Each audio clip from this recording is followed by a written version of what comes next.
The Tax Man Cometh, written and narrated by Brother Rich Nath. Tax Day is approaching here in the United States. It isn't exactly a holiday, but it's an important day nonetheless.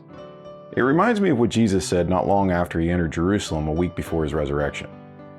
He was using parables to teach the people. The Pharisees, the Jewish religious leaders, were not happy with what Jesus was doing and were looking for ways to get rid of him. They took the approach of trying to catch him in his words, attempting to either discredit him or get him to say something against the Roman government. They recruited some Herodians to do their dirty work. Those were people who favored the dynasty of Herod and stood for the Roman connection.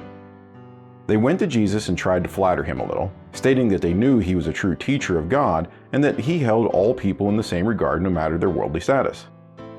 Then they asked him if it was lawful or not to pay tribute to Caesar, the Roman emperor.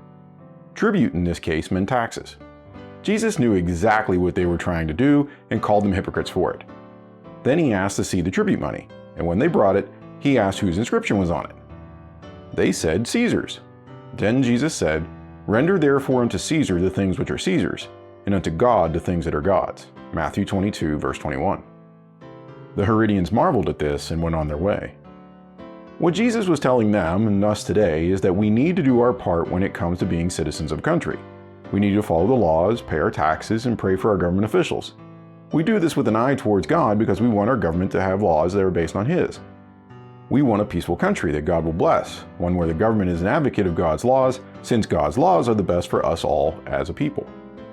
Regardless of whether we agree or disagree with how our government is acting today, we must act lawfully and follow the laws as long as they don't contradict the Lord's. We must act with love and kindness as Jesus did and taught. We also need to pray that our leaders make the decisions that God wants them to make. So, as this tax season draws to an end, render unto the taxman what is the taxman's, and unto the Lord what is his, a broken heart and a contrite spirit. 3 Nephi 9, verse 20.